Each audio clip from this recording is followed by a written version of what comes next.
Hey guys, what's going on? It's the Silent Reviews here, coming at you guys with my SmackDown 1000 review.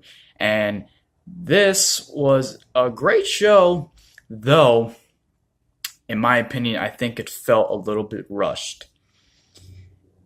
Everything was good on the show, it felt like it just went by too fast, in my honest opinion. But we're going to go over that. So, yeah, let's get on with the review. SmackDown 1000 started with Truth TV. Truth TV, episode number 2. And we had R-Truth and Carmella in the ring. Their guest was, I don't know if it was supposed to be Stephanie McMahon or Shane or Vince, doesn't matter. But first Stephanie came out, then Shane came out, and then Vince came out. So, just switching back here, Stephanie came out first, unexpected. I guess nobody was expecting her to show up, but she did mention that it was the first ever SmackDown Live GM back in 1999, before I was even born. So yeah, that's a long ass time from now. So I didn't even know that she was a GM, to be honest, but I guess she was. So I guess that makes sense for her to be there. Then Shane McMahon came out to a huge pop. The last time we saw Shane McMahon, I believe, was at WrestleMania when he teamed with Daniel Bryan in Bryan's return match from his injury. When they fought Kevin Owens and Sami Zayn in a tag match. Which, by the way, was a great match. And, yeah, since that, we haven't seen Shane since. And then, just like that, Shane just decides to show up on SmackDown 1000. And he has a right to, because he's the SmackDown Live commissioner. So, it makes sense to see Shane back on the show. And then, all of a sudden, you hear Vince McMahon's music play, and the crowd is, again, chanting along to the song. I love when they do that. And Vince he loves the energy the crowd is having. It's the 1000th episode of SmackDown, so, he's going to have a good... he's going to be in a good mood, and he's going to have fun on the show. And that's exactly what he did. So he came into the ring, and he welcomed everybody to the show, welcomed SmackDown Live 1000, all that. And then, oh my God, before this whole thing even started, it was just R-Truth and Carmella, with just the normal Truth TV. And right off the bat, they started off with the 7-second dance break, and that was just great, man. I laughed out loud at that. And you switch, fast forwarding to having everybody in the ring, Vince, Stephanie, and Shane. Vince all of a sudden decides, how could we entertain the WWE universe even more? How about another dance break? The music goes off, and the segment ends with everybody dancing in the ring. It was priceless. I had a good laugh at that, and I thought that was great. It was a great opening to SmackDown Live 1000. So that was great. Next up, we had a very interesting tag team match. Daniel Bryan, who is, by the way, the #1 contender for the WWE Championship, he will face AJ Styles at Crown Jewel for the WWE title, which is going to be one hell of a freaking match. I just don't think it's going to end clean, because I feel like Miz or Joe are going to get involved. And then we're going to get some sort of Fatal 4-Way-esque match at TLC or Survivor Series, whatever they want to do. That's just my prediction so far. That's just what I think is going to happen. But I'm not talking about Crown Jewel. I'm talking about SmackDown Live 1000. So I'm going to get back to that.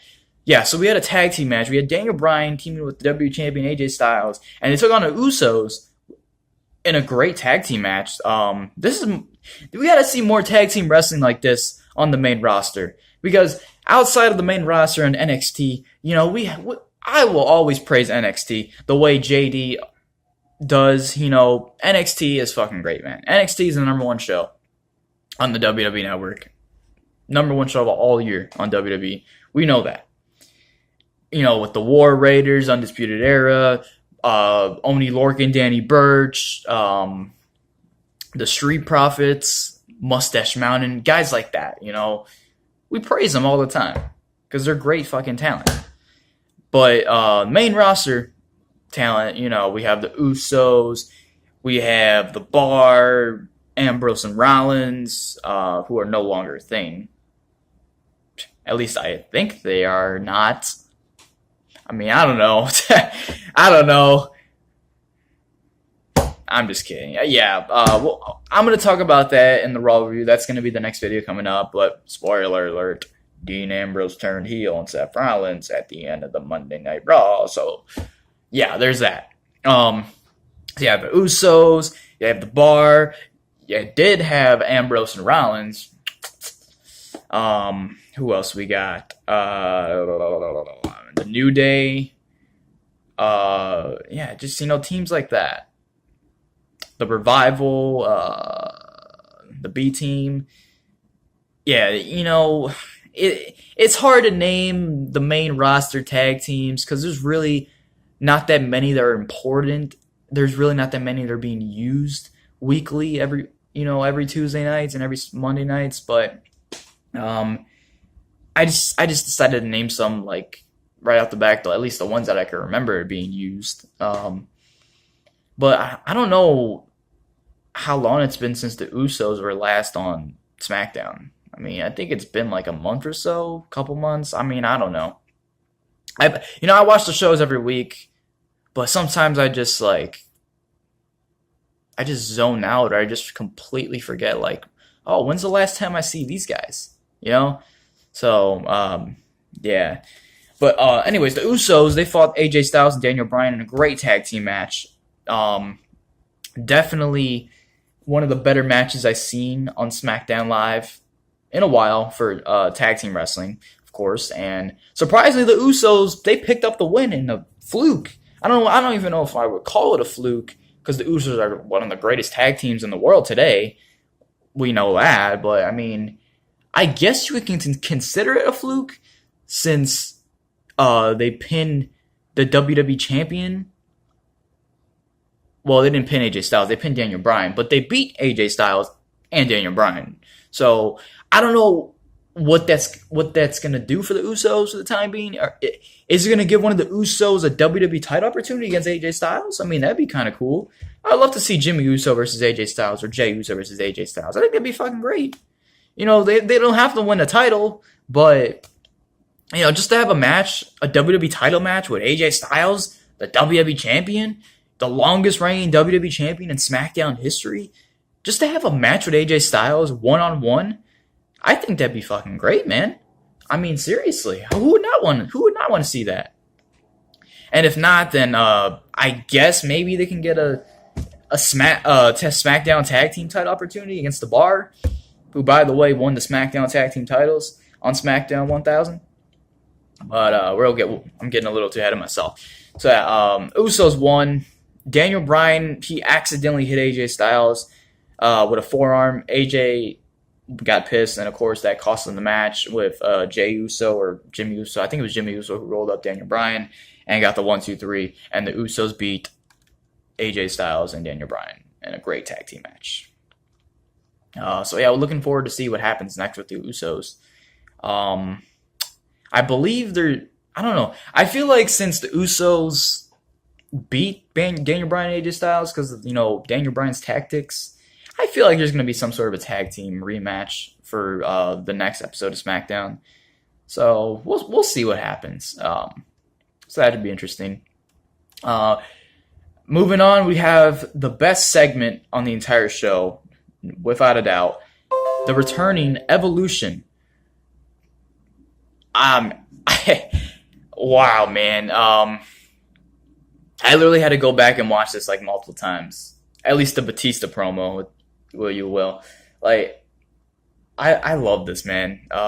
This is the first time we see the full evolution on SmackDown. I don't think it's ever been shown on SmackDown, so it was kind of cool, because I guess a month before nobody expected to see Evolution SmackDown, so because they always been on Monday Night Raw, so I guess that was really cool for them to announce that. With the week prior, I was like, holy shit, Evolution. So Batista's coming back. Oh shit, okay.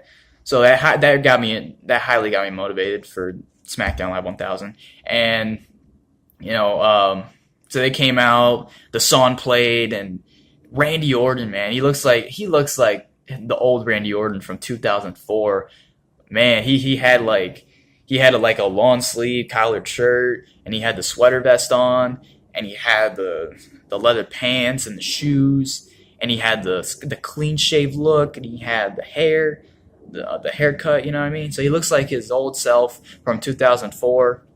Looks really cool. Triple H wearing the leather jacket, and he's wearing the pants, and he's got the Evolution shirt, and Ric Flair. He's got Ric Flair, how he wears his crazy style of clothes.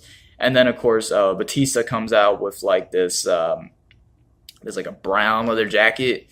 I don't know if it was like a brown leather jacket or maroon. Doesn't matter. So he came out wearing I guess I'll say call it a maroon leather jacket, a black tank top and black pants and shoes, and and he had these Hollywood style sunshades, like red. So it was really cool to see Batista back, man. I've been waiting for Batista to come back, honestly.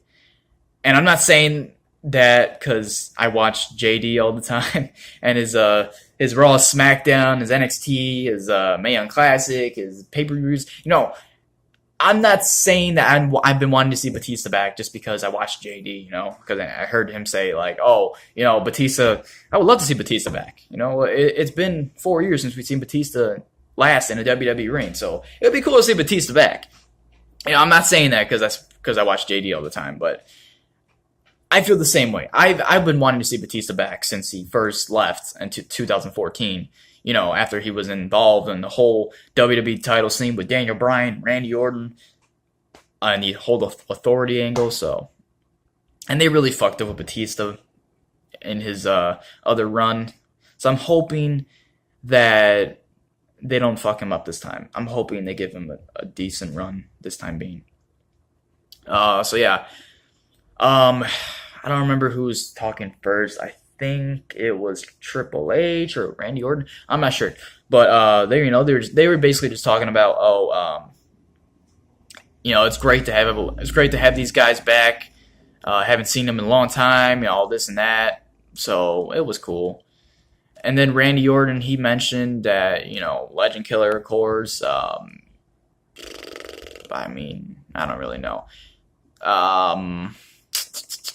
He said it was cool to have the music play again, just like the old days, and he comes out and, dressed like his old Evolution Randy Orton shit, whatever. Ric Flair, man, you know how he is on the mic, so always entertaining, always laughable. But I want to get to what Batista said. Because Batista, wow, man, Batista really surprised us here. So he said that there was 4 reasons why he decided to come back. 4 reasons. I'm going to see if I can remember this the best that I can. Number 1, I believe, was because it was in his hometown.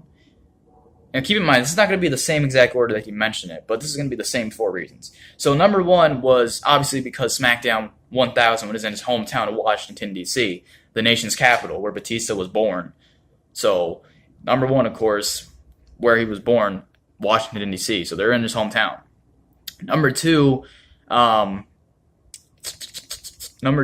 he missed the WWE fans. He missed all of us. He loves entertaining us, whether you hate him or you like him, whether you cheer him or you boo him. He said it. He's like, oh, I don't care whether you cheer me, you boo me. I don't care.